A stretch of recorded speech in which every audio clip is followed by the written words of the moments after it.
This Three Beards Media podcast is sponsored by Revelton Distilling Company.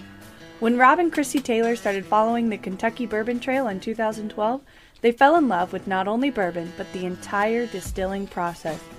Just 8 short years later, in 2020, Revelton Distilling Company was opened, offering an entire family of products including vodka, gin, whiskey, and Revelton Shine. Come visit the tasting room at 1400 West Clay Street in Osceola, Iowa, where you can sample one of their many spirits, including 4 gold medal winners. Can't make it to Osceola today? Not a problem, as you can pick some up at your local Hy-Vee or Fairway grocery stores. Follow Revelton Distilling on Twitter or Instagram at ReveltonDC or their website www.reveltondistilling.com. This Three Beards Media podcast may contain mature themes, and if you're not down with that, we got 3 words for you.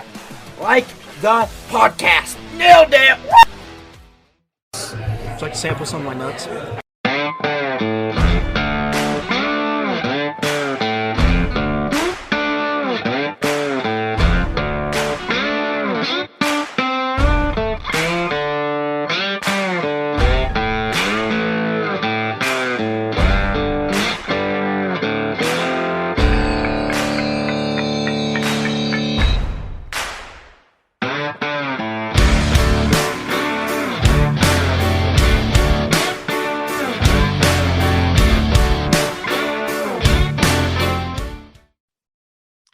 Hello, and welcome back to yet another edition of Old Man Strength, a podcast of Three Beards Media and brought to you by Revelton Distilling Company. We are very excited that you are listening to us yet again. I am Tim Johnson, joined as always by Chris Shipley. Chris, how are we doing today? Not too bad. It's been kind of a crazy day. I got siding going on the house. Internet went down about 5 minutes before we started to record. So if my quality sounds like 2 tin cups in a string, that's because I'm running off my Verizon hotspot. So you were also watching some reality TV today, as I understand it. No, I was working today. I was working diligently at my job from home. I was not in any way watching Love is Blind season 3 on Netflix. I don't even entirely understand what Love is Blind. I know that you and McKeel O'Neill, Mackenzie have discussed this. I don't understand. I blame Caitlin. Caitlin Okay. started watching it when she was living here, and now I can't. It's basically these, I don't know, 12 men and women that date each other in this pod, but they don't see each other. Yeah. So they're in these separate pods, and they can converse, and they, supposedly fall in love with the real person because you don't see what they look like. They propose. If they propose, then they get to meet, and then they have 30 days to get married. Oh, see, I always assumed that's how you and Stacy actually got together, is that she didn't have to see your face before she finally fell in love with you. She saw a profile picture. Hey, we've all lied on the internet. I get that. Absolutely. I don't listen. If you want to know the truth, my profile picture was me in an Aeropostale shirt, playing rock band with a fake guitar. So, oh my God! And I can't believe Caitlin let you do that. That's well, she was like 7. Yeah, which is still old enough to defend. I don't know. I don't know how the apps work. Apps are for ugly people. I don't know how this works, so you're gonna have to tell me. Anyway, yeah. Anyway, no, man. It has been. It's weird. Like, work has been busy. Life has been busy. A lot of things going on. It's really exciting. We have a lot of really exciting things going on at Three Beards Media. I hate to be such a shill right up front, but man, we've been busy and it's been good. Yeah. So Amy Addison, who was our guest last time, has agreed to join Three Beards Media. She's going to have her podcast, Hot Mess Happy Hour, which it just totally explains absolutely nothing. And then I can't quite announce it, but we have a pretty big one coming up probably around Christmas time. We're going to announce probably our biggest one. So we're super excited for it. But, just plugging away, doing the best we can. So. Yeah, man, we continue to exceed every expectation that I have had for us when it comes to guests. And this week is no exception, honestly, for a couple of idiots like us to bring someone in that actually wants to talk to us. So Chris, I will go ahead and let you introduce who we are talking to this evening. Right. Well, typically sometimes we'll bring in professional people that know what they're doing, and then we can show them how absolutely much we don't know. But tonight's guest is Andrew Downs, program director, KXNO, here in Des Moines, Iowa, and I believe graduate of University of Iowa, which we won't hold that against him, but I'm sure we'll have a lot to dive in for that too. And father of two and husband of Judy, who is a big kind of a bigwig there in the Polk County Democratic office, and who I admire. So Andrew, I always try to come up with some phrase that's related to old men, like, welcome to the den, but then things like, welcome to your your colonoscopy and things like that come into mind, because that's usually what happens with old men, and none of it sounds cool. So welcome to Old Man Strength. How's that? Well, I appreciate you guys having me. Thank you. I like that you waited until just after I turned 40 to invite me on. So it's like, I feel like I'm earning my old man credentials right now. There you go. That's right. Your AARP card's in the mail here pretty soon. Yeah, absolutely. Andrew, I'm very grateful that you have joined us. You're not our first KXNO guest. You're not our first kind of radio guest. I don't know if any of your colleagues have given you any advice on joining this podcast. They haven't. Probably don't even remember that they were on. I have listened to those episodes, and I'll tell you, I won't be as outlandish as Travis was. I can promise you. With the national brand, Nebraska's a national brand.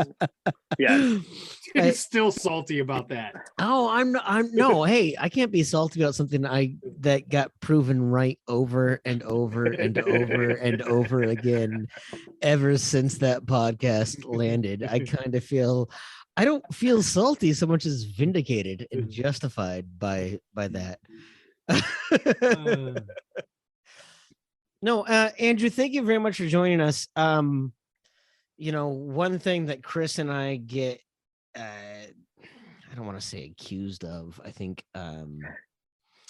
told belligerently that we are a very one-sided podcast when it comes to Iowa sports. But I think we've tried to do our best to bring in other guests that aren't from our side of the fence. But it's to me, it's just generally weird because I live in a state of Minnesota where there's only one, Power 5 team. There's only it's a bigger state with a bigger semi-Power 5 team. Yeah, no. I don't think anyone in the Midwest right now, whether it be Nebraska or Wisconsin, like right now, the best team in the Midwest is Illinois, and that should make everyone feel ashamed for everything. True. That's true. Yeah. So Andrew, you do bring a different perspective to Central Iowa, certainly to the Midwest. But why don't you take a second to introduce yourself to our guests that may not know who you are and what you're about? Yeah, absolutely. And it's funny you mentioned the one school thing in Minnesota. I lived in Wisconsin for a short time, and it's the same way there, right? A Badger fan, everybody's a Packer or Brewer or whatever fan. And it feels like that's in Nebraska and Minnesota. So I really like Iowa, how we have this kind of two-sided thing, and with two major schools, and I love the Cyhawk stuff. It's a lot of fun. So anyway, I grew up here in Iowa. I grew up here in the Des Moines area in Urbandale. I moved to Wisconsin when I was in high school, so I lived there for a couple of years, and then I did go to Iowa. And I've been a Hawkeye fan my whole life. My parents are from Wisconsin, and most of my family is from there. But my dad was a football coach at Bettendorf, actually, Sure. when I was born. And they interacted so much with like the Hawkeye staff under Hayden Fry. And those guys were so good to like the local high school coaches and things that my dad became a Hawkeye fan. And so that's how I was raised. As Chris said, I'm a father of two. I have a 7-year-old son and a 3-year-old daughter. So that's where a lot of my time is spent. My wife has a far more important and impressive career than I have. And so I spend time, helping her as much as possible as well. And then, I'm the program director of KXNO 106.3 here in Des Moines, and the producer of the Murph and Andy show, which is probably what I'm best known for, to be honest, is working with Keith Murphy and Andy Fales every day, which has, been the joy of my career and continues to be. I guess that's pretty quickly who I am. You mentioned Bettendorf, Iowa. You mentioned Iowa football. I'm from Eastern Iowa, and the very first name that comes up for me is Taven Banks. Yeah. Right. Like that to me is what I remember, because I was born in the 70s. I grew up in the 80s. I watched that guy play. You talk about that pipeline of Bettendorf to the Iowa football team, but for as much as Iowa athletes have come up through, there have been a few that it's just been kind of fun to see what that looks like over the years. Yeah, absolutely. That's so much fun. And I feel like anytime, you obviously want your teams to win, and that's really important. It's the most important thing, as we all know, whether it should be or not. We can have that debate, but when you see players, this year in women's basketball is the best example this state's probably ever had. There are two women on either team, right? Iowa and Iowa State, who grew up in Iowa, who played, Caitlin Clark here in Des Moines, Ashley Jones over in Iowa City area. And they are legitimately two of the best players in the country. They're playing for our schools. We saw them grow up. I remember when Caitlin Clark was named to like Team USA as a freshman in high school at Dowling. And so we're, 7 years, 8 years into following the careers of these athletes. And it's so much fun to kind of feel like them, know where they come from. And Iowans, anybody who's ever lived here is an Iowan, right? Like, we will claim the fame of absolutely everybody. Yeah. We'll put up statues of birthplaces of people who were born here. I mean, Joe Burrow, he's an Iowan, right? What's his name? What's his name that Exactly. played Frodo in Lord of the Rings? What's his name? Right. Like, he lived here for. We all claim any Iowan that we barely possibly can. Irene Ryan, exactly. who played Granny on the Beverly Hillbillies, we still claim her. So yeah. Yeah. Johnny Carson's another one. Johnny Carson practically grew up in Nebraska, but darn it, he was born in Iowa. So he's That's right. Yes, we have the birthplace of Johnny Carson. That's right. No, I remember when Johnny Carson was born. Chuck Grassley was on like his third term as a senator. Yeah. Bravo, Oh, Tim. boy. That was a good one. That was well done. So you moved to Wisconsin when you were in high school. I gotta ask, why did you move? I mean, what prompted the move during high school? And I can remember my freshman year in high school, my dad moved us to Phoenix, and that, I think, is a really hard time to move, right? Kind of in your high school career time, because that's when you're starting to feel a little older. You're almost to the point where you could make your own decisions. You've got good friends. You're going to start these high school years are supposedly your best years of your life, and then you get shipped and moved to a school you don't want to be at, you're not familiar with, you're the outside guy. And I mean, at least I got to go to Phoenix. You went to Wisconsin. Yeah, man, it is hard, and that's a thing, that I think moving anytime when you're a kid is probably pretty hard. We moved within Urbandale, but I changed elementary schools, right? Like after third grade, and I thought that was a big deal. But yeah, moving high schools and changing states, that's a whole different thing. Cause yeah, you've kind of built up this, your personality, right? Your identity within this school district and within this community. And then you move. And so on one hand, you kind of lose touch with a lot of that. On the other hand, you get like a fresh start. You get to be the, cool new kid at school and all of that. Yeah, so we moved because what a dork you were. That's how I felt. Yeah, That's how right. I felt. Nobody knew what a dork I was. That's what I was saying about Chris. Andrew. He gets to Not be the you, new Andrew, dork. But, I mean, I No, got made fun of. I got teased a lot when I was a kid. And to be able to move to another state and nobody knew me, and for me to be able Yes. to reinvent myself, You was had a not big deal. embarrassed yourself at any Yes. parties or anything like that yet. You weren't the 8-year-old kid who picked his boogers. You know what I mean? Yeah. When you know Right. people for that long, You weren't Tim. they remember everything. No, I was gonna say. So now that you're an adult, you still get to be teased relentlessly by everyone who meets you. So It's fine. I'm used to it, though. Exactly. My wife likes me. That's all I It care built about. up. But But no, I'm glad that we moved ultimately. I have a lot of really good friends still in La Crosse, Wisconsin, which is where I live. It really widened my scope of the world and of life. I mean, I moved from one Midwest city to another Midwest city, but I lived in a suburb of Des Moines where everybody was pretty similar. And again, I love those people too. And I live here now. I live 2 blocks from the house I grew up in. But I was able to learn a lot in that move, and it shaped a lot of who I am. So I'm happy it happened. The weird thing is that my parents moved back to Des Moines after my younger brother graduated high school, and so I don't really have any connection to my friends in Wisconsin anymore. It's been years since I've been up there. I need to get back up there, but it's just this kind of weird thing where I don't go back there for holidays or anything like that, and so. Yep.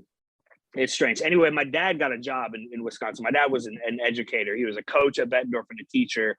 We moved. I was like 2 when we moved from the Quad Cities to Des Moines because he got a job at Urbandale High School. He worked at Johnston High School and in West Des Moines School District.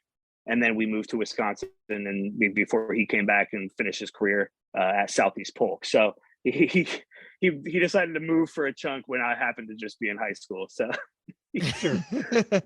Thanks. I can appreciate that. I appreciate what you said. Like my folks, I graduated high school in May and my folks moved away from my hometown in June. So I've never gone back for, Right. People always have these experiences of, oh, you go back. Chris mentioned, oh, the high school years are the best years of your life. I've always appreciated that they weren't, to me, that I had that appreciation, because I know people, I'm in my 40s right now, and I know people who still look back at their high school years as the best years of your life. And I'm like, yeah, but you've spent the last 25, 30 years not in high school. Why have you been wasting your life for this entire time? At this age, 4 years goes by so quickly. It's a blink. I mean, I realized this the other day that, in a few months, we're going to be 3 years since the start of the pandemic. That's wild to me. Like, Yeah. But when you're that age and when you're young, it feels like such a long time. It's one of the things that I've thought about as a dad of kids who are in school, but, far from high school yet, is to kind of make sure I hammer that home where this isn't your whole life, because it feels like it. When you're in high school, it feels like that social scene is the most important thing in the world, and what those people think of you is so important. And it just isn't. It just, as you said, that's 20 plus years ago for us now. And so anyway, that's something I really hope to instill in my kids, is this thought of who you are in high school isn't who you're always going to be, because it does feel like that when you're in high school. It does feel like moving when you're a sophomore in high school is, the end of your world. And of course it's not. You're a 14-year-old idiot. Yeah. Right. I mean, if you live to be 80, the 4 years of your high school is 5% of your life. Are you going to really Right. dictate the Right. 95% of your life by the 4 years? But I do think there are plenty that certainly do. Oh, and I had a great time in high school. Like, I don't want to, like, I had a lot of fun. I still have, a lot of my friends are people I met in high school. So yeah, like, to each their own. I hope everybody has their own experience, but yeah, high school was a good time. Change, I think, is I don't know. I seem to think that kids struggle a little bit more with it now than maybe we did. I was much more resilient back then. I mean, to move I don't know, 7 states away and not know anybody. And you know, when you're moving from the Midwest to a place like Phoenix, I mean, you're kind of branded as a bumpkin, or, you know, as Ohio, Idaho, you know, what state are you from? And I remember just moving from the south side of Des Moines here to Norwalk when my kids were younger. And Caitlin was, who's my second oldest, was just going into 8th grade, and she was like devastated because all her friends were in Des Moines. And I was like, listen, like you don't have a concept of what you still have, you know, social media, and you still have, you know, phone calls and texting and whatever else. I mean, I moved away from friends that the only way to talk to them was long distance phone calls, and that cost money. So I mean, it wasn't like I could hop on a FaceTime and see my buddies, you know. I mean, the culture shock you must have had, and that distance is wild, because at least I could drive back to Des Moines when I needed to. You know, we were 4 hours away. It wasn't that big of a deal.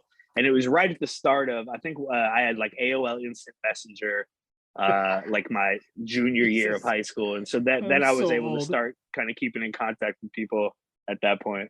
The only solace that I had was the first month that we had lived there was the Super Bowl month that the Bears made it and won the 85 Super Bowl. So that was the only thing that got me through that first month was the playoffs and seeing the Bears win a Super Bowl. That was about and it. you're sending telegrams back to your friends. Right. Yeah, right. I love it. Yes, right. It's a 3 months later, they finally got my 1985. trash talking. Right. Right. Yeah. Exactly. 1985. That's right. I'm Good old, Lord, Tim. I'm the oldest. older. I'm the I oldest know. one here. I remember. I did the Super Bowl shuffle. Let's not pretend. Anyway, I knew it. No, I wasn't a Bears fan. I grew up in eastern Iowa in this no man's land of all of my relatives.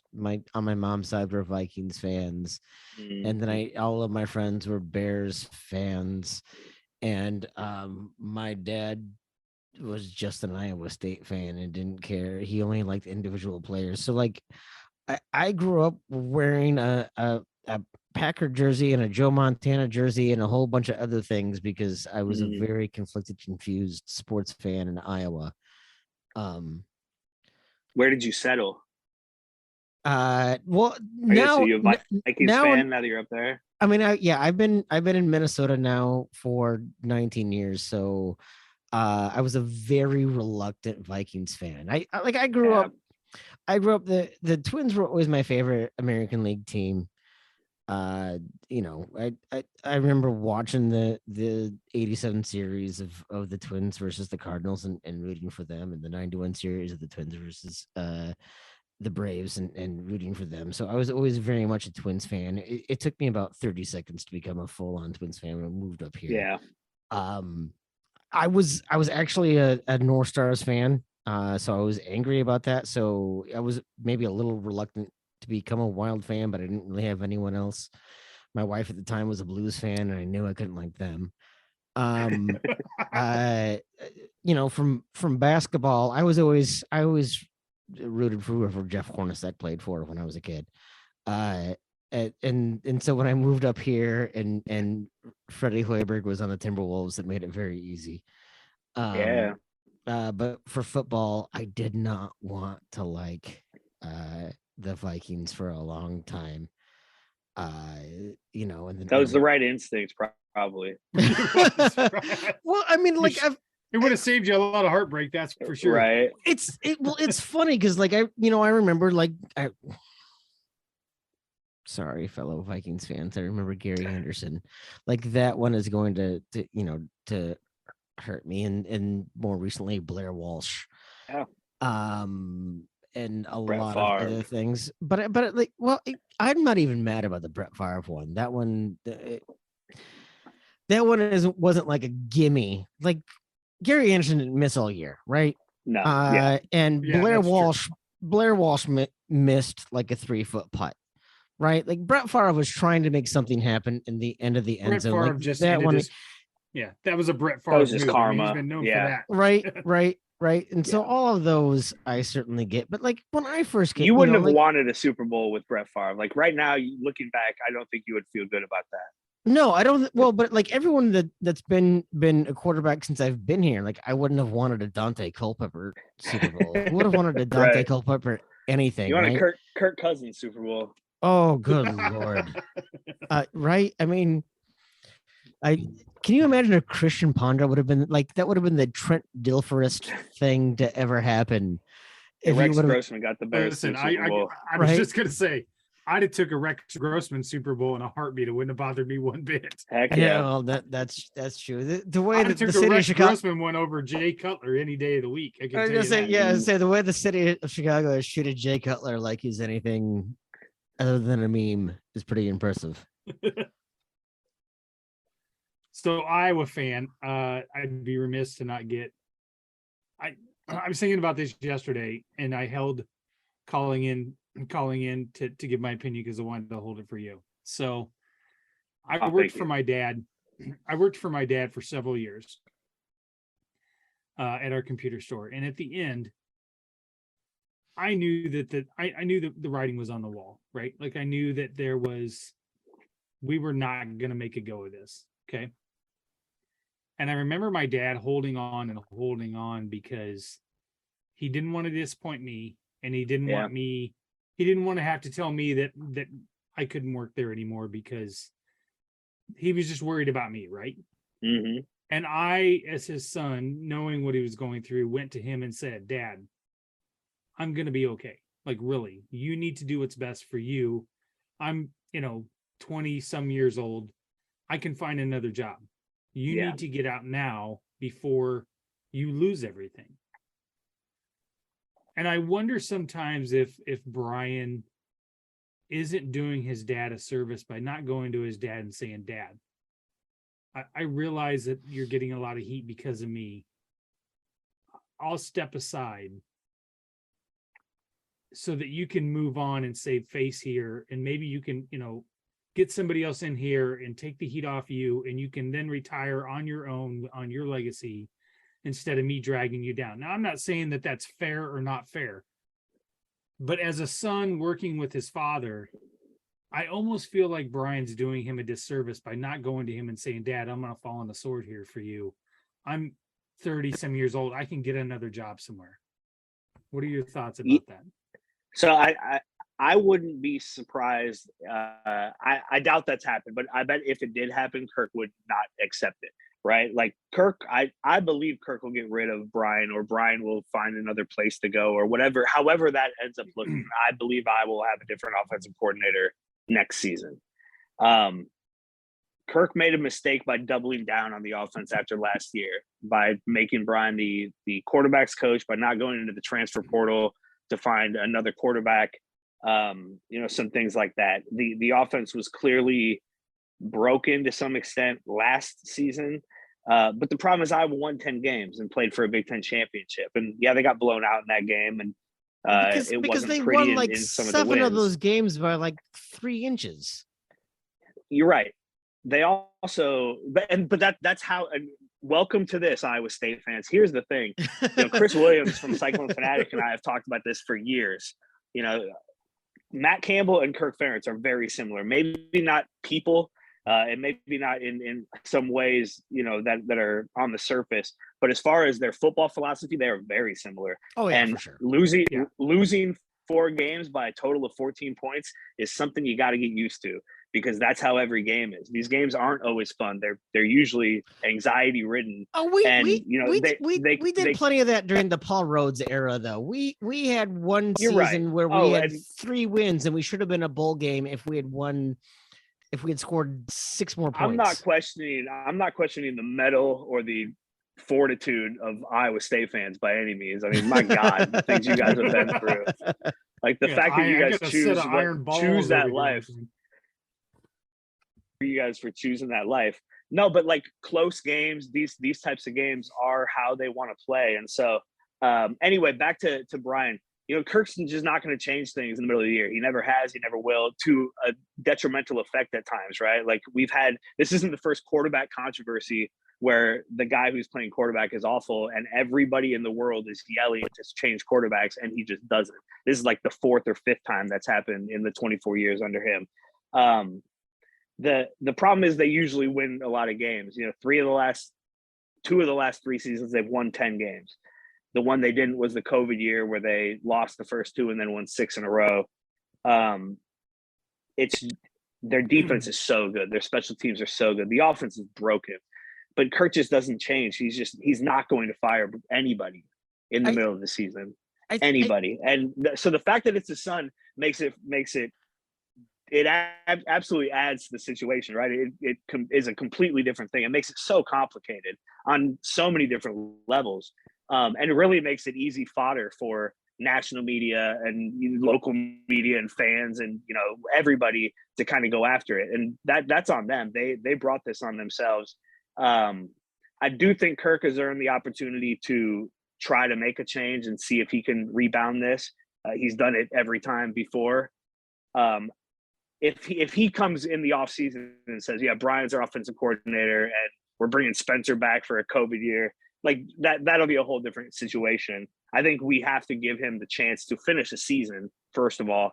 A season that's been not great by any means, right? It's a bad year, but Iowa's not the country. They're the worst offense in the country. Like, don't get me wrong, but things aren't as bad as they seem. And hopefully he'll make the changes that you need to make in this offseason, and they'll be better next year. And I mean, they put the schedule out today. They don't play Ohio State or Michigan again. So, they could win 10 games next year and everything will be fine, because here's the thing. It doesn't matter how you win the games, and it doesn't matter who you beat. You win 10 games, you're happy. You have to be. I think, I agree. Yeah, I think the thing that's rubbed a lot of people the wrong way, Iowa fans, Iowa State fans, anyone, I think there has been I'm just going to say it's been an arrogance when it comes to press conferences, right? When Brian is asked, have you thought about changing quarterbacks? And he says, what would be the upside? And you're like, well, you're dead last in offense. What do you mean? What would be the upside? Literally, and like, you could put my grandma in there and it would be just as effective. It's like, you can't say, well, we're going to be less effective with someone else if you're not effective. Right. And I think that is the part that has rubbed people the wrong way more so this year than any other years. You can say nepotism. You can say Kirk doesn't make changes. I think it's been like a big FU to the fan base, frankly. And then, and I know you didn't have as much of a big deal as a lot of other people did with it this week, but Kirk also kind of giving you a big FU to media, saying, well, at least I don't have to have a job where I ask questions. Like it's been just a big fat middle finger to everyone involved that, man, I don't live in the state of Iowa. I'm not an Iowa fan. I really don't care. But that's also the highest paid employee in the state. Just sheer arrogance is been pretty ugly. And the thing is, it's not any different than it ever has been, right? The Ferentzes are prone to making gaffes, and by Brian and Kirk, they're prone to kind of getting snippy, getting defensive, saying and doing things that come off the wrong way, or certainly come off maybe worse than they intend. I didn't see Kirk put out a statement, this evening, apologizing for, kind of doing what he did yesterday in the press conference, kind of trying to clarify his remarks a little bit. Here's the other thing about me. I'm kind of a coach defender, and maybe it's just because I've been an Iowa fan my whole life. I've had 2 head coaches in football my entire life. And, Kirk Ferentz has been there for my entire adult life. Mm-hmm. And I've also kind of branded myself as a Fran McCaffrey defender for a long time. And I'll stick with that till the day I die. He's a good coach, and this program is in a good place under him, much better than it's been in a long time. But we can get to that later. So I'm coming to it with that kind of bias, right? Like, I love Kirk Ferentz. I like him as a coach. I like him as a dude. The times I've met him, the times I've talked to him, I like him. I like the actions he takes for the most part. I like most of what he says. He is not he has no sense of humor. And that when he tries to be funny, it comes off really badly at times. That did not fly yesterday. The worst thing Kirk and Brian Ferentz have done this year in a press conference is have to talk after losses, right? Like if Iowa is 6-1 right now, Kirk Ferentz could get up there and literally say "F you" to the media, and the fan base is like, who cares, right? Hey, good old Kirk, right? But I mean, but when Brian says, "What is the upside to trying a different quarterback?" The problem is, Tim, we saw what the downside was on Saturday. He had putting a guy in at halftime at Ohio State is a rough spot. But literally, the first snap he takes, he fumbles. The third snap he takes, he throws a pick. But the first snap that Spencer took was an interception. You can't say that's a downside. That's an even side. That's not a downside. That's an even side. But there's no upside. But at that point, if you're dead last, what is the upside? This is a part of the pod where I like to see Tim get all irate and crazy now. Well, and by the way, if you have the worst quarterback in the nation and your backup is the other worst quarterback in the nation, 100%. That's still on you. Like if I've hired a dummy to brew beer for me, and then and I want to fire him, and the other guy on my brew staff is a dummy, I'm dumb. Don't defend me. Never, please never defend me if I've made bad decisions. Right. The thing is, there are two things can be true, right? Everything you just said is exactly true. The fact that Alex Padilla hasn't gotten a shot until now is a Kirk Ferentz problem. The fact that it appears Iowa has no competent quarterback is a Kirk Ferentz problem. The fact that the offensive coordinator is terrible at his job is a Kirk Ferentz problem. Those are all true. Those are all bad decisions he has made. And I have eyes. I'm not trying to defend what's happening this season. What I'm trying to do is pump the brakes on the legacy talk or the he's not a good coach anymore talk, or the program is in shambles. And I'm not saying that you're doing that. What I'm saying is that's the conversation that's starting to happen, at least within the fan base. Well, my problem isn't Kirk Ferentz, it's Brian Ferentz. It's Brian, what? But Greg Davis was a terrible offensive coordinator. See, and that's the thing. That is Kirk Ferentz. Kirk Ferentz hired and trained and raised Brian Ferentz. So the fact that he has an incompetent offensive coordinator is his problem. Well, and Alex Padilla, by the way, you put him into the worst possible scenario. It's not like you let him take a snap. I agree. Against, you let him take a snap when you're playing from behind against Ohio State. I don't expect him to do well. I didn't either, and I wish at the start of the week this week that he's the guy. He's going to play against Northwestern. He's taking all the snaps with the ones. I think I'll take the snaps this week. I'm not going to do worse. I hope it is. But yeah. Well, and also don't throw your college kid under the bus. That to me was probably the most arrogant, most offensive thing to me. The most offensive thing is you're supposed to be a builder of young men. You're supposed to be a developer, and to in that press conference basically say, why are you that's a dumb question. I have a terrible person. Is it it's essentially what it is. And I know that maybe he didn't mean it that way, but there's literally 3 billion other ways to interpret that answer than the way that he maybe meant it. Again, it's the Ferentzes they have these gaffes. They get snarky. They try to make a joke. They try to, they get defensive. They shoot back. They've both done this for a few years now.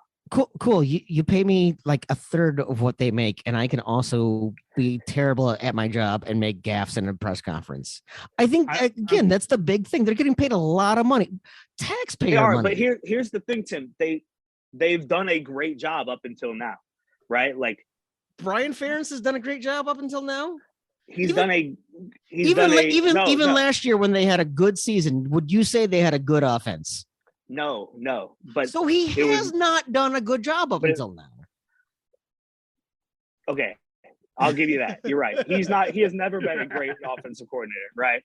No, I should say the results have been very good, literally until this year. Yeah. The last and so So it's hard to now think in reverse and say, well, we were really mad about this in 2019 when, yeah, we won 9 games, but it wasn't, or 10 games, but it wasn't, the offense wasn't as good as we hoped it would be here. I really thought this last year when we, had a 4-game winning streak to end the season, against all your biggest rivals like that. The problem is the results have been good. No. I can get fired from my job when we're making a ton of money. I have never once had a job where I couldn't get fired even when the company was making record profits. Brian Ferentz can get fired for being bad at his job when the company is doing well. He is not immune from that. I'm not saying that he is. I'll chime in with a couple things here. Surprisingly enough, Kyle Lehman, who is one of our sponsors from Wintrust Mortgage, tweeted out 8 minutes ago, who's an Iowa fan. So this tells me that Andrew has probably got the pulse of Iowa fans. His exact tweet is, "It is unreal how quickly everyone turned on Kirk Ferentz." I'm not going to say what he said was reasonable, but if Iowa was 6-1 and he said the same things, no one would say a dang word about it. You'd all be ready to fight someone on Kirk Ferentz's behalf. So how crazy is that?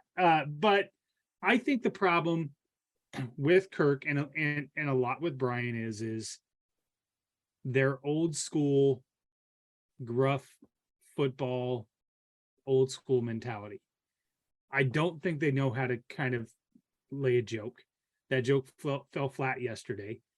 I just got the impression like you're sitting at the dinner table with your crazy uncle and he lets off some inappropriate joke and everybody's looking at him like that. You just need to be quiet.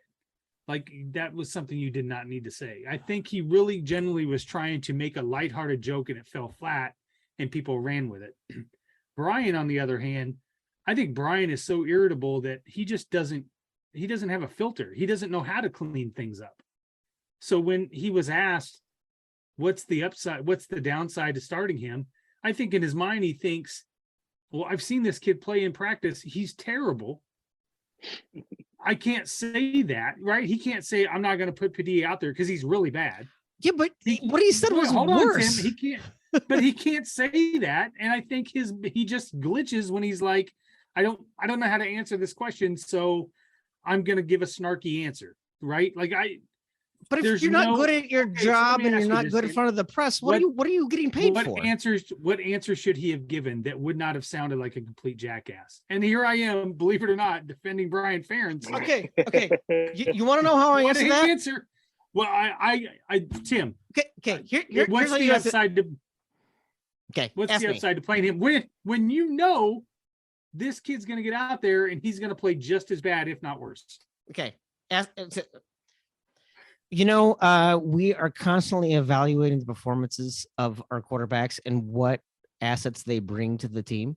And you just give a bullshit answer like that. You don't have to actively say something like, what is the upside? Like, you don't have to be a dick. You can give a vague political non-answer because that's all Kirk ever does. That's all so many, unless your name is Mike Leach, you have given a billion non-answers for 20 years of your career. This is where we're at. I've now on a Brian could have said, I love it. I've accomplished my goal. But Brian could have said, we are constantly evaluating the performances. I appreciate that the fan base and everyone in the media is certainly wondering what is going on. And, that's between the coaching staff and the players to determine who is game day ready. That's what you have to say. What's the difference between that and what they've been saying for weeks when they say, when you say we're basically watching practice and we know that he's not doing very well. Okay, fine. What I said didn't throw my player under the bus. What I said, there's not a single person that would have said, you're actively saying this guy is terrible and there's no upside. Okay, fair enough. You're giving a neutral answer because it's a kid.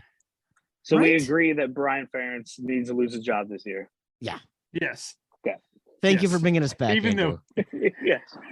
That's good. They And would I do think it'll happen. If it doesn't happen, then that'll change my opinion. Circumstances change. I can't imagine Brian Ferentz as the offensive coordinator next season. I think at best he's the offensive line coach, which would be great because they need a good offensive line coach back. But and he was good at that. I guess my one question is I don't think that Kirk needs to. And by the way, I agree. Kirk should not get fired. I'm not on the fire Kirk train. I think Iowa fan. I mean, dude, I've heard so many people say that Matt Campbell needs to go after this season. It's dumb. It's crazy.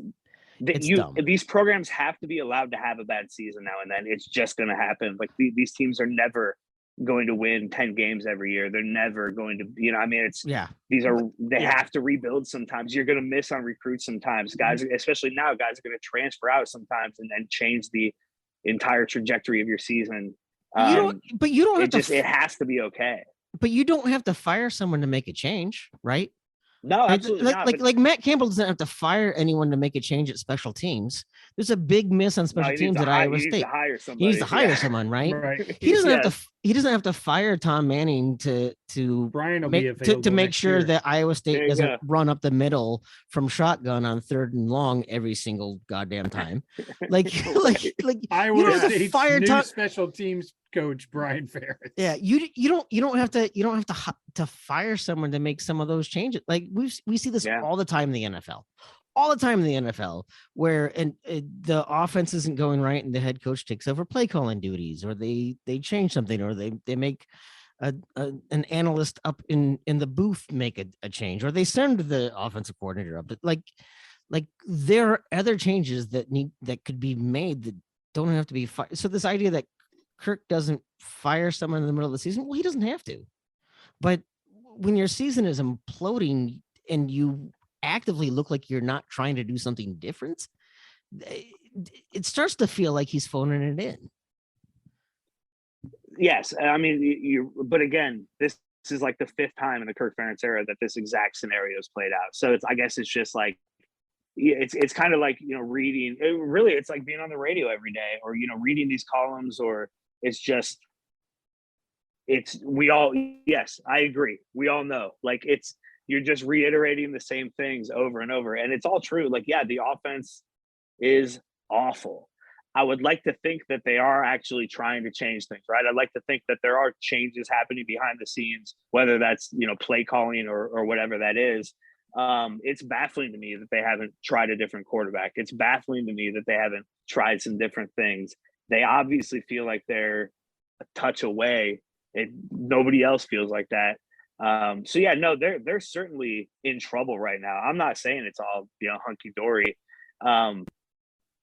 I'm okay with accepting, and I'm not happy right now as an Iowa fan. This isn't fun for me. Like none of this is fun, right? Like the worst part about my job is that, hey, not only can I not block it out, I have to watch the game closely. I have to talk about the game all day Monday, and I have to. You have to give a shit. Fan, yeah, I want to turn a lot of this noise off. I don't want to read national columns or listen to podcasts where they're bagging on Iowa, but I have to because that's part of my job, and like I just have to be embroiled in it. And so, but anyway, like it's just, I acknowledge all of the things that everybody says. I hate it too. This is frustrating. It's awful. I guess I look at things, I try to have a different perspective and look at things like, okay, even if these next 5 games are awful, it's one bad season. Things can change quickly. We've seen it before. And, in my mind, as you guys have said, Kirk Ferentz has earned the right to try to make those changes. Will he? I don't know. Can he? I don't know.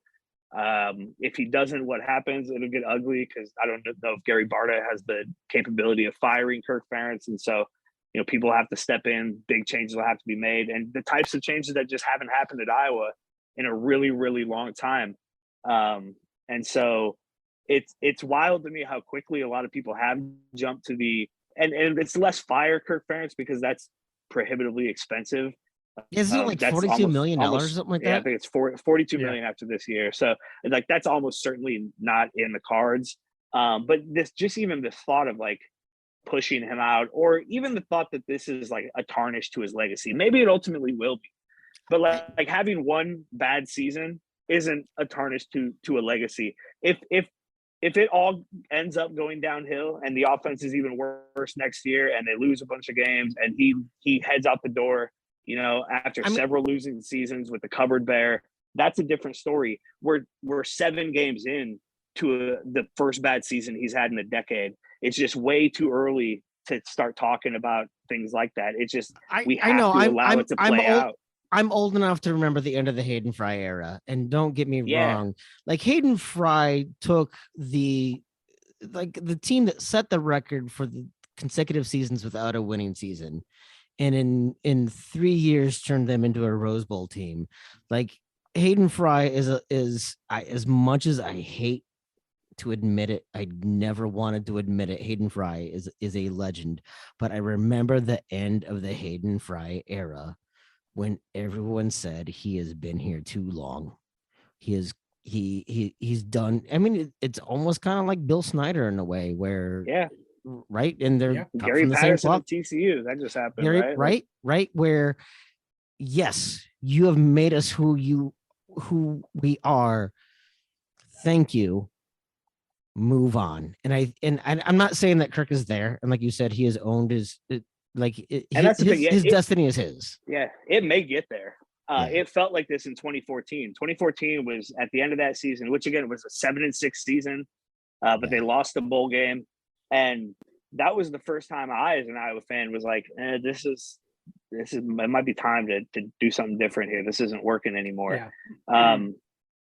And then they followed up with the best season of my lifetime. So like, it's that the only thing the voice I'm trying to be in Hawkeye Nation right now is just, hey, take a breath, pump your brakes. We don't know. We don't even know how this season is going to play out. I don't believe the offense is going to get any better. I don't believe I was going to win the next 5 games and prove us all wrong, right? And at the end of the season, we're all like, man, Kirk and Brian were right. You know, Brian Ferentz, let's keep like, I don't think that's going to happen. But it's just way too early for a lot of the talk that's happening out there right now. And it's hard to then, it's because I've dealt with this as a Fran McCaffrey defender too, where it's like, I'm trying to defend something on the macro while things on the micro are falling apart. Right. And that's just kind of how I try to think about everything, I think. And again, I am kind of a coach defender. I am kind of a company guy when it comes to my sports teams. You know, it's just right. Exactly. I'm a homer. In his best Wisconsin, Aaron Rodgers' voice, relax. Everybody, relax. Right. All right. No, well, I appreciate that. We have beat that horse to death. So why don't we go ahead and take a break? We're going to grab a word from our sponsor, Revelton Distilling, and we'll be back with Andrew Downs here in a second. It's fall, it's football, and no better time to celebrate those victories or soothe away those losses like a drink from Revelton Distilling Company.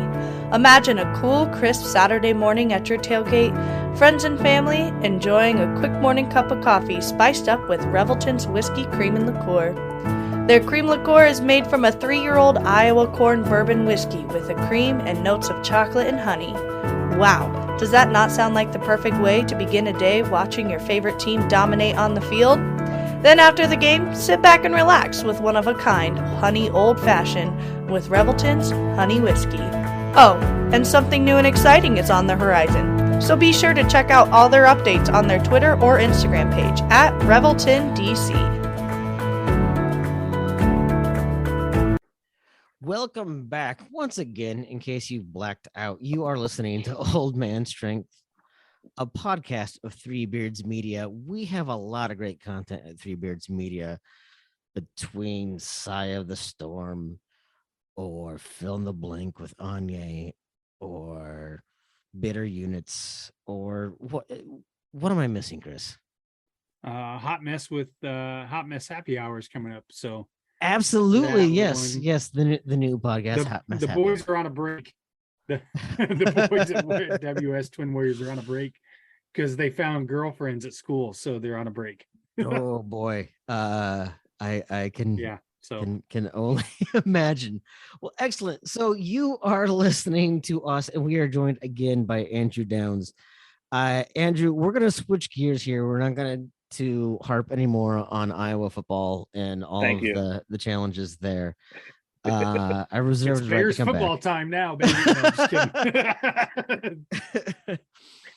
Nobody wants to hear that. No, No. no. We're gonna take a very large pivot here. I am the father of an elementary age child. We had kind of talked a little bit ago about things changing in the pandemic. You've now got to be a parent both kind of in the heart of the pandemic and schooling, and now on the other side. Um, uh, are you as exhausted as I am? Yeah, absolutely. And yeah, it's one of these things where you come up for air once in a while, and it's like, holy cow, everything is just constant. You feel like you're always running to the next thing. You're always, anytime you take time off or take a break, it's at the expense of something else, or there's always something to be done, right? It's and so yeah, you wonder if has it always been like this? Has it always felt like this? Is this unique to us or this situation? But yeah, man, it's a lot. It's great, it's the best thing ever. It's a lot. And it's in a world that like we didn't necessarily grow up in. And so, I'm that like quintessential millennial, like the elder side of the millennial, right? I'm like as old as you can be and be a millennial. So like I didn't grow up with social media, but we had a computer in my house when I was in middle school, right? And like I took computer classes, like whereas my brother, who's 5 years older than me, didn't have a computer in his classroom at high school. Yep. And by the time I was a freshman in college, everybody had a cell phone. So like trying to now navigate that, having not really lived it myself as a 7-year-old, my son wants to watch YouTube. He wants to be a YouTuber, right? Like that's his goal in life. And if we let him, he would just watch YouTube all day or play these video games. He already wants to get a phone. He already wants, this kind of life online that didn't exist when we were kids and exists now to some extent. But, for us, like this is the extent, right? Like I don't broadcast my entire life, whereas a lot of these people do. And so it's an interesting time to kind of try to navigate through all of this stuff. And again, I have a feeling it's always been like this to some extent. The challenges are different, but they're as numerous as they might have been for our parents or things like that. But it's I am as exhausted as you, is my very long way of answering that question. The answer is yes. I mean, our parents did have to worry about the number of razor blades that might be in our Halloween candy, whereas we have to worry about how much fentanyl might be in our kids' Halloween candy. that free fentanyl that they're just giving away. I always told my kids, I said, a lot of the things are still the same as a parent. The difference for you guys is that the majority or some of the mistakes that you guys make, unfortunately, can be broadcast so quickly and more people know about it. And that's a hard line to teach them where that's at, right? I remember vaguely having a conversation with Caitlin one time about something, and her world was going to be devastated. And I was like, listen, I probably did the same exact thing. Just two people knew about it, me and my dad, as opposed to it's. And then 30 years later, I told everyone on a podcast about it. Right, exactly. Because the sting was over by then. The embarrassment was over by then. But I think the basic things that you try to do and try to raise your kids in don't really change. Right, the values and of kindness and the biggest thing for me was I always told my kids that the voice that's inside your head is never going to steer you wrong. That's always going to be able to tell you what's right if you listen to it. I mean, the temptations and the pressures out there that hit you to not listen to those are a lot more. But if you listen to those things, it'll show you the right path. Yeah, absolutely. And it is just such a constant kind of vigilance thing of, constantly trying to talk to your kids. Like, one of the things I'm very conscious of is I have a really good open relationship with my son right now. Now he's a second grader, right? So the fact that he tells me everything and confides in me about all his social stuff, even stuff he like doesn't talk to my wife about. I'm very happy about that, and I'm always trying to like walk this line of being his father and a disciplinarian and as much as I have to be and stuff like that, but also trying to maintain that relationship where he feels like he can talk to me about things and problems, because those things and those problems are going to be a lot more difficult in a few years than they are right now. And so, hopefully, my actions now of kind of accepting his faults and things like that when he's this age will allow him to continue that relationship with me later. And then the same with my daughter. She's younger, right? So she's only 3. It's this weird thing where now I'm having the relationship with her that I had with him, 4 years ago. It's really fun. And I imagine things are going to be even more complicated when she's a little bit older. So Girls are harder. it's this. It seems like it. I think they are. And they also. I mean, to be fair, Chris, you're confused by girls in every sense. So. Well, like, I didn't grow up with any sisters. I have 3 brothers, so like there were no girls in my house, right? So like my wife is my mom, but like my wife is the first girl I lived with. My daughter is the first girl, the second girl I lived with. So like there's a lot of that kind of stuff that I'm navigating as well. It's not easy. That's for sure. But you wouldn't want it to be, right? Like, that's the thing. It's no. Oh, I don't know. I could. It could be a little easier. There's a whole episode out there about my first one, so I'll tell you right now. I would have much rather had it a lot easier. But as a matter of fact, she's 27 years old. I have to log in and pay for her cell phone bill still today. I don't tell you everything you need to know about that. At least she's talking to me right now. So does your 7-year-old understand that you're I don't want to say celebrity, but you're a known entity. You're somebody that people know of because of being in journalism and being broadcast over the. They hear me on the radio. They right. So like sometimes when we get in my car and turn it on, it's my voice that's coming over the air, right? Be it a promo or commercial or some sort of it's probably not a pre-recorded thing, but every once in a while that. And so, but to them it's pretty normal. My son thinks that where I work, he thinks I work in the KXNO studio like all the time. In the KXNO studio, we've got a little play school basketball hoop, we've got a little putting green, right? We got a little football and a soccer ball. And so like in his mind, I go to work and I just sit in that room and I throw darts and I play basketball and I talk on the radio and then I come home, right? And you watch Love Is Blind season 3? Yeah, exactly. Which is funny. It's highly recommended. I'll have you know. When you said Love Is Blind at the start of this, I was like, oh, I don't think I've seen that. And then you explained what it was. And I was like, oh, yeah, I have seen that. I saw you shaking your head when I started explaining the pods. You were like, I know that show. I remember that show. It's super addictive. But no, anyway, and then it's to the point now where every once in a while, like if we're somewhere and somebody comes up to me, or like more often than not, it's my son's friends' dads, right? So like I go to soccer practice and so the guy, and so he sees that a little bit more, but they don't think it's cool or like anything, you know what I mean? Like Charlie thinks where I work is cool because it's got that kind of stuff, and because I'll bring them in and I'll turn on the microphones, record them and stuff like that. So they think that part of it's cool, but no, they don't really. I remember thinking my dad's job was cool because there was a Xerox machine and a right soda, and there was like bottles of soda there. So we used to go when my dad was principal at Johnston High School, and he would take us to work on Saturdays. Like when he would have to go in and do something, he'd take me and my brothers.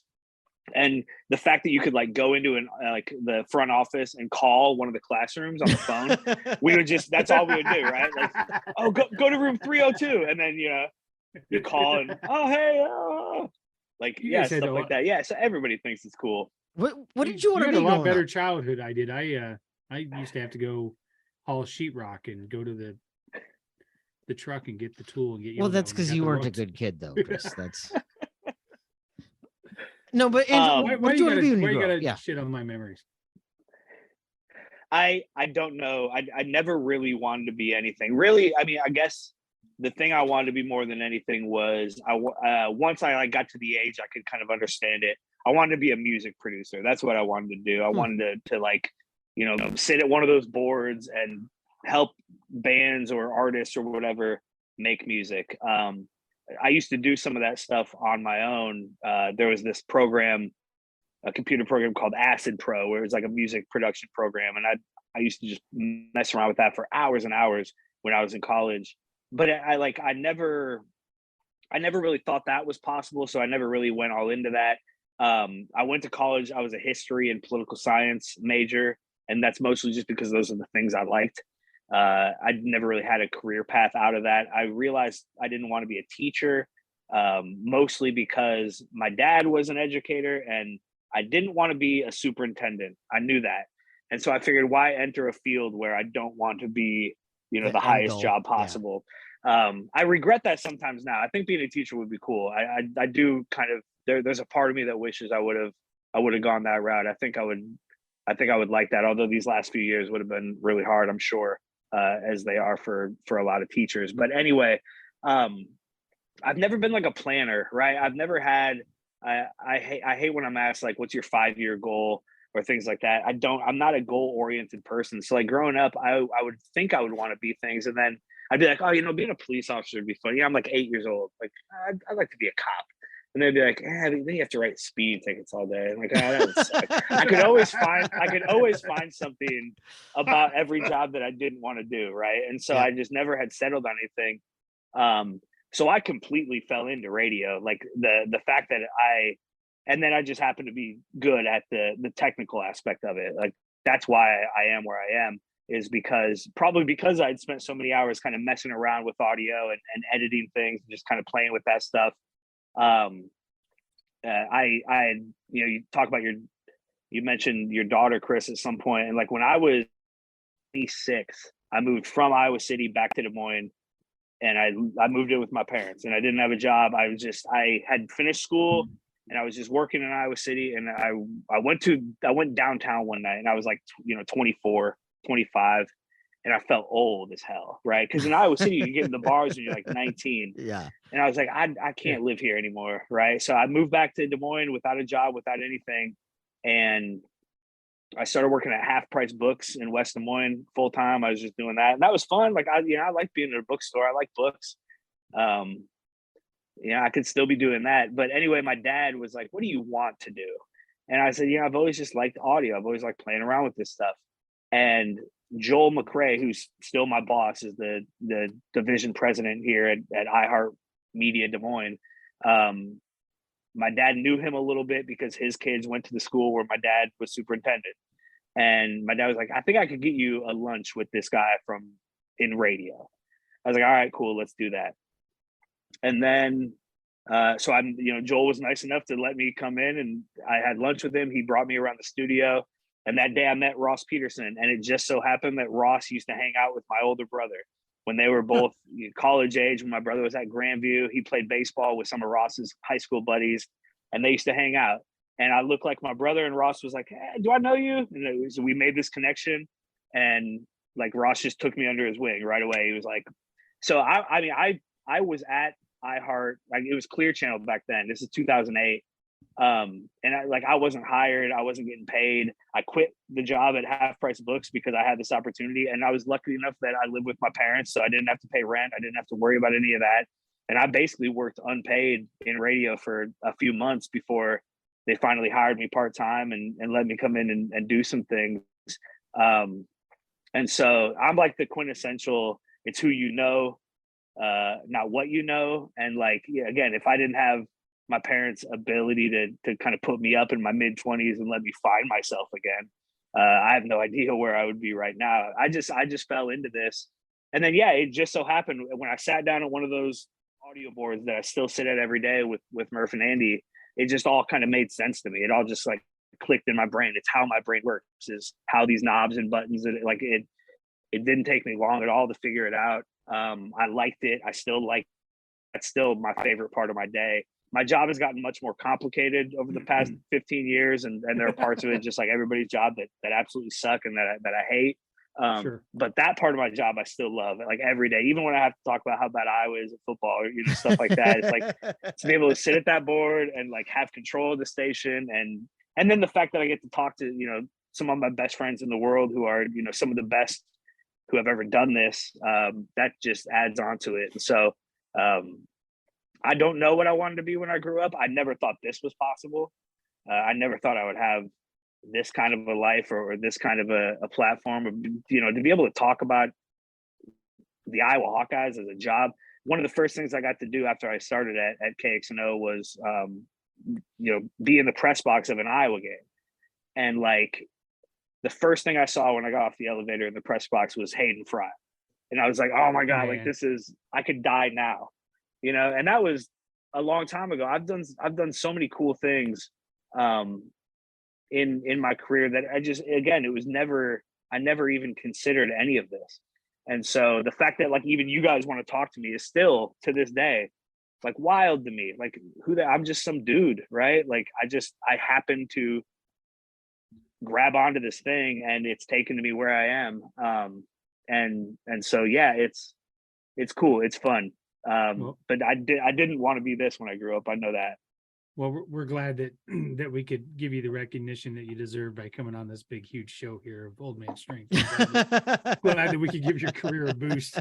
The OMS bump. I like it. Right. Yeah, exactly. Yeah. Don't be surprised if you get a bad email on Monday.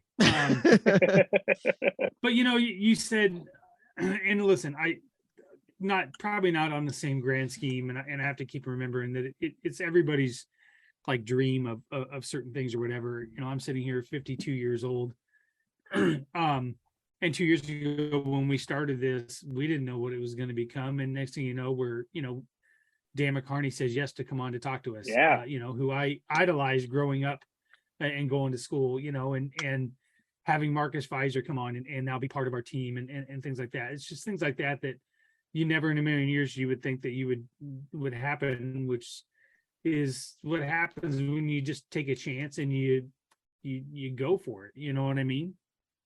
So I'm friends with Keith Murphy.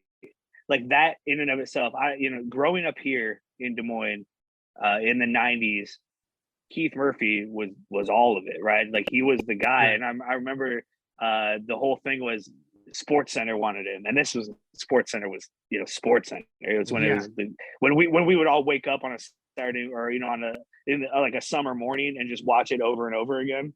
Just turn on ESPN at like 8:30 in the morning, and Sports Center would just re-air every hour until noon. And I remember and I still haven't really ever talked to Murph about this, but the whole thing was, hey, Sports Center wanted him, and he said no. He stayed in Des Moines. He's doing sound off. Like he's and so like the fact that I even know him is still like a pinch me thing, let alone the fact that we're good friends. He's a family friend of we'll be friends till the day we die. Right. It's still and all those guys, like it's a cool thing. And then it just helps that they're all good people, and that's one of the cool things. You realize, oh, these are all just normal people. They all just live a life, and they all have the same insecurities that we all do, and the same everything. And so you just feel good about working with good people, and at KXNO we're very lucky when it comes to that, at least locally. Well, and quickly, say a prayer for Keith's son, who's got some medical issues down there in Phoenix. I've been watching his posts, and I certainly pray for his quick recovery on that. So yeah, absolutely. Seems like things are getting better, and Keith is the coolest thing about Keith is, there's a couple things. He's such a good dad, and he's always prioritized that, or at least ever since I've known him, which is 12 years now.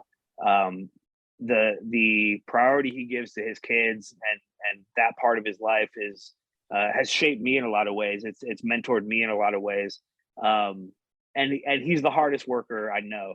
And that's the wild thing is you would think he's gotten to a point where he can kind of coast, and he certainly has. Like, I mean, he could if he wanted to, and he doesn't. He's the least coasting person I've ever met. He's sending me weekly, articles about the industry or about social media or about radio or how to improve this, how to do this. We're always trying new things. He's always thinking about innovating and what's next, and he's learning more than anybody, and he's better than anybody already. And so to watch, I mean, he is the most talented person I will ever work with, and I'm like, that's period. No matter what I do, no matter where I go, I don't think I will ever. And a lot of people would say this. I feel like people who have gone on to quote unquote bigger and better things would say this as well. Like, I will never work with somebody like Murph again. And so I'm holding on to that as long as I can. I'm riding those coattails just as long as I can, baby. Because he's the one who came up with all of it. Like, he's the reason I'm AD. My initials are obviously AD, right? But nobody's ever called me that before, and now that's like all people call me.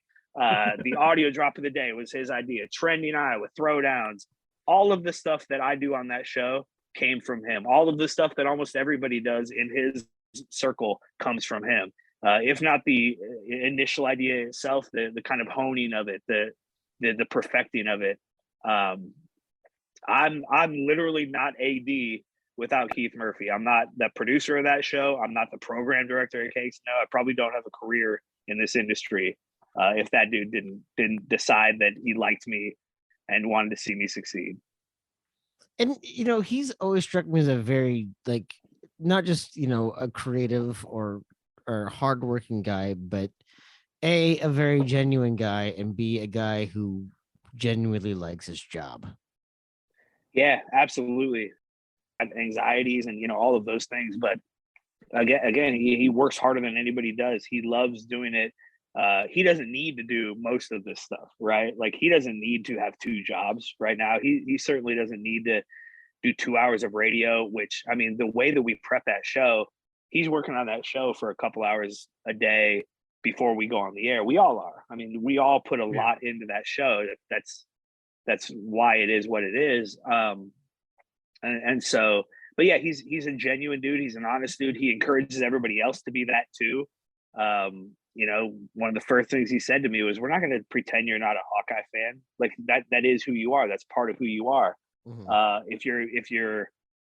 If you're biased about it, we're going to call you out on that. But we, like, if you try to be, and in radio, and especially the type of radio we do on KXNO, and I think the thing that's really doing well with podcasts right now, and the reason that talk radio still exists and is still thriving, is because you can kind of break through a lot of that stuff. You get to know people, you get to have these conversations.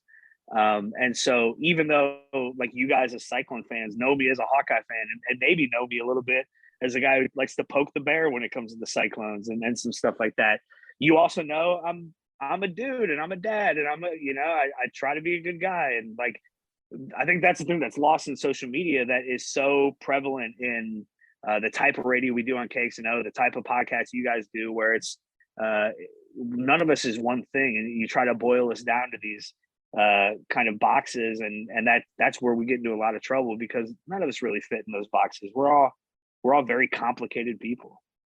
So speaking of complicated, we have a very complicated question that we ask our guests, and this one is brought to us by our friend Kyle Lehman at Wintrust Mortgage.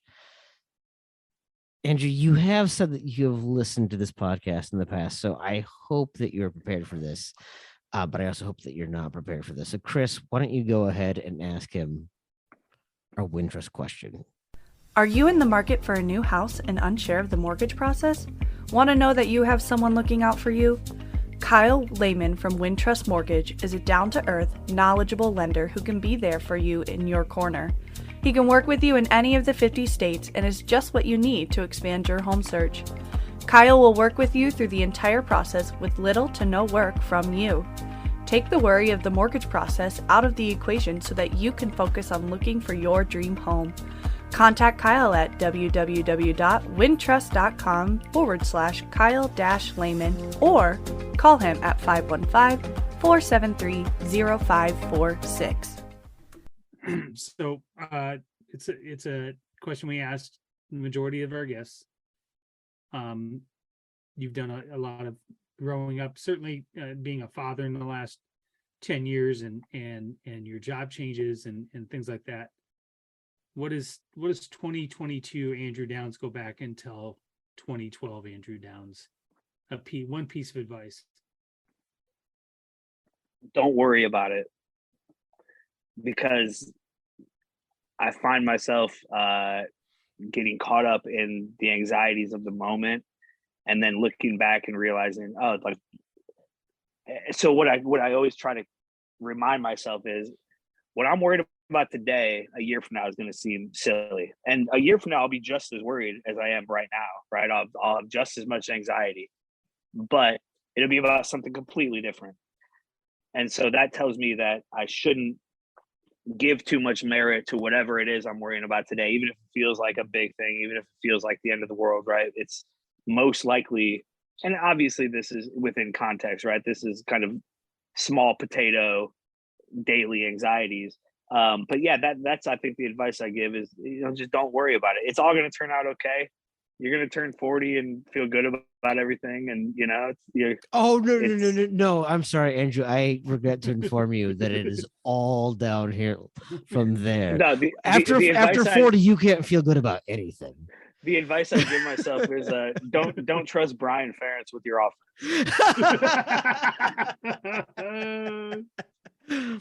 I love it. There we go. I love it.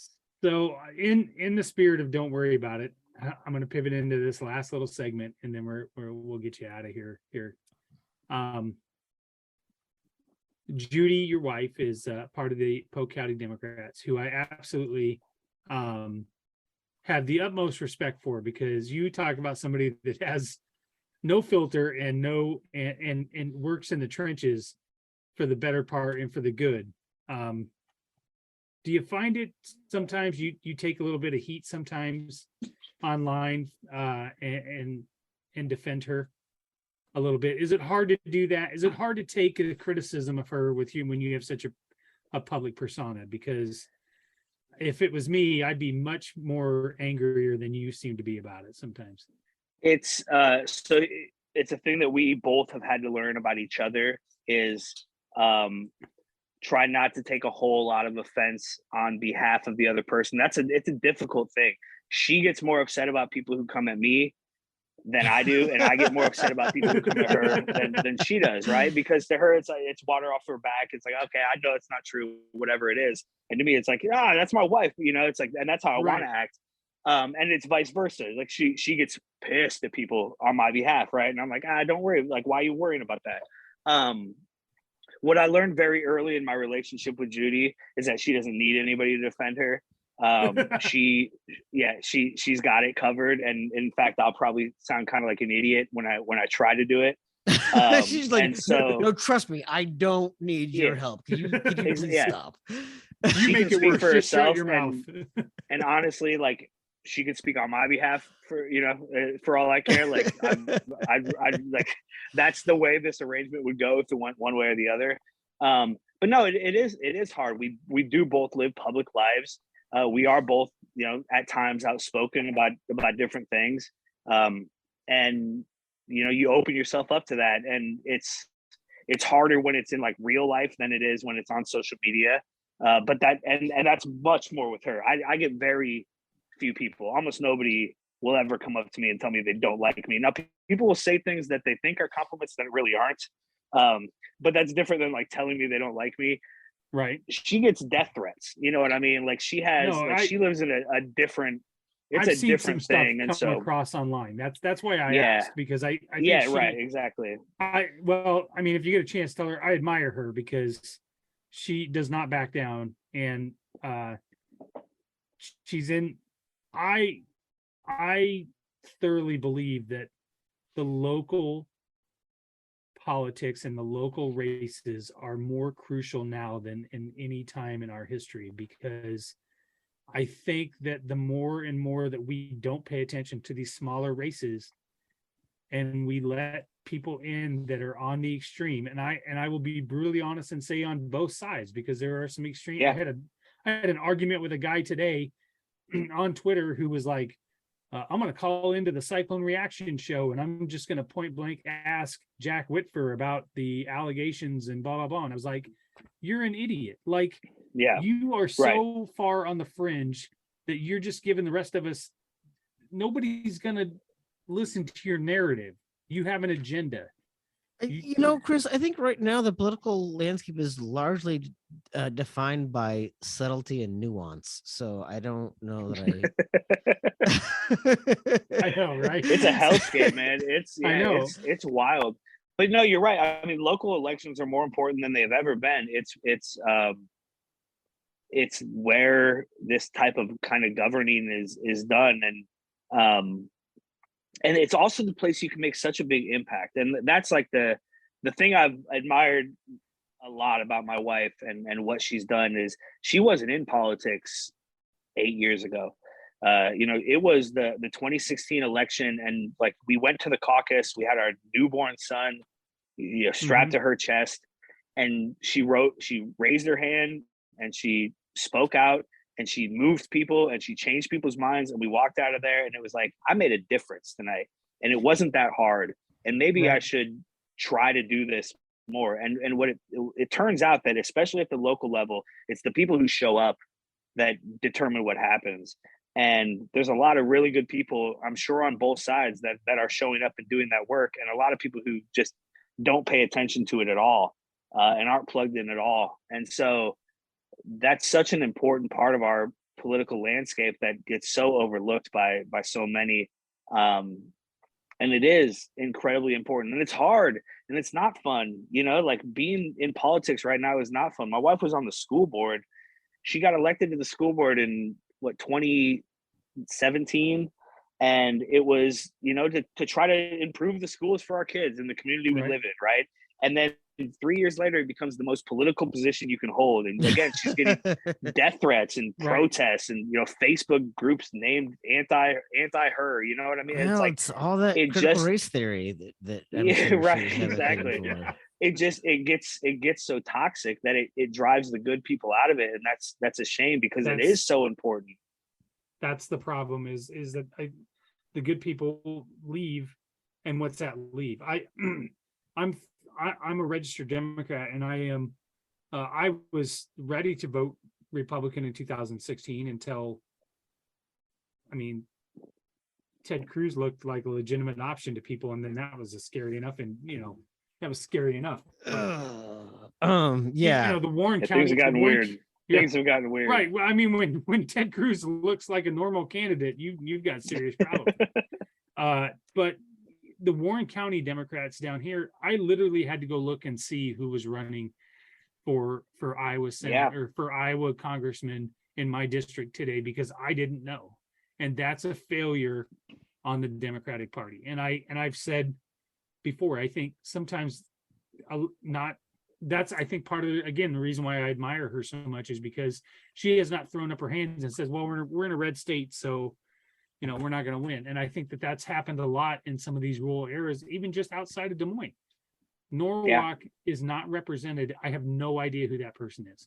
I went to go look. She doesn't have a Twitter account. She doesn't have a campaign account for her Twitter account. She doesn't have anything. Frankly, if I had to represent Norwalk, I'd want to be as anonymous as possible as well.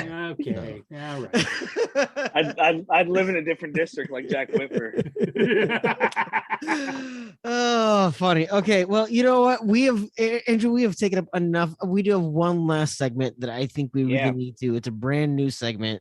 We've only had on here. I guess it's our third. It's our second, but this is our first official sponsored segment. So. Yes, our sponsored segment. Sponsored by Steph Copley. This is the Steph Copley Shut the F Up segment, where I love Chris and I just shut up and let our guest talk. This is a sponsorship, but this is also meant to support the Young Women's Resource Center. So this is your opportunity, Andrew, to talk about anything and everything you want, and we'll just shut the F up. Hey everybody, it's Steph Copley, the woman behind the STFU segment on the Old Man Strength podcast. When I told the guys I wanted to sponsor this segment, they recommended that I make a charitable donation instead, so that's what I did. I chose the Young Women's Resource Center in Des Moines, Iowa. They're a nonprofit that supports, educates, and advocates for girls and young women ages 10 to 24. Their whole goal is to make sure that these young women become strong, self-confident, and successful. And if you know me at all, you know that aligns with my goals as well. If you're interested and would like to donate, check them out at ywrc.org and donate today. And remember, don't forget to STFU and listen every once in a while. Thanks. Let me tell you why Brian Ferentz is a great offensive coordinator. I'm joking. You're fading out really quick. Hold on, the audio. I need a good producer. The audio's not working. Testing the limits of that already. Okay. I'm sorry. We're supposed to shut the F up. I'm sorry. No, Steph is awesome. That's awesome that she's doing that. I love her podcast, Title IX, with Elisa Woods on the Cycling Fanatic Network. They're fantastic. She co-hosted Murph and Andy just like a week and a half ago or so, a couple of weeks ago.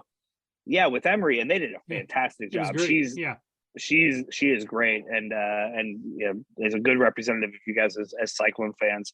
I guess I don't have a ton to say other than that I believe the Hawkeyes will beat Iowa State in basketball in both facets this year. Whatever the streak is in wrestling will continue. So regardless of what happened on the football field in Iowa City a couple of months ago, it remains a Hawkeye state. And I can go to sleep well tonight knowing that. Okay, well, money well spent on that. That's all I can do not to respond to that. Thank you, Steph. I appreciate it. Oh, Andrew, that was fantastic. I'm not even mad. That was it was so good. I can see where the trend's going to go here now. We know we'll win the baseball game. Yes. Wow. That one stings a lot. Excellent. Well, Andrew, thank you very much. Thank you very much. This has been a fun. fun one. I love chatting with you. I really hope that you will come back and chat with us again sometime. Anytime, guys. I love what you guys are doing. I'm proud of the Three Beards Media thing. Like, you guys are doing the right thing right now. You're doing all the right things. It's growing. It's really cool to see. I'm of the opinion that more of this stuff is better, even though it competes with some of the other things I do in some level. Like, a rising tide raises all boats. More local podcasts, more of this kind of stuff, more Hawkeye and cycling content. It's all good. This is great. So I appreciate the kind of place in this space that you guys hold right now. It's really cool to see.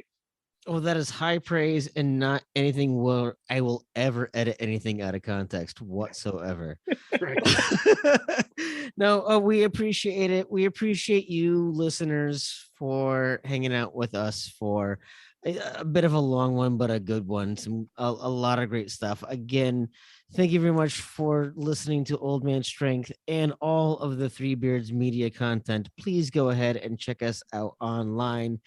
threebeardsmedia.com. That is three spelled out, THREE, where you can get links to all of our other content. Come visit us on Twitter at strength_old, because Chris is _old and couldn't pick out a better name.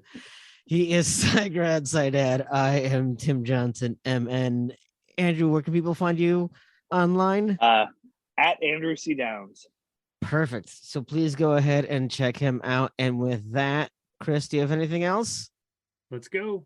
All right. Well, then we will see you guys next time.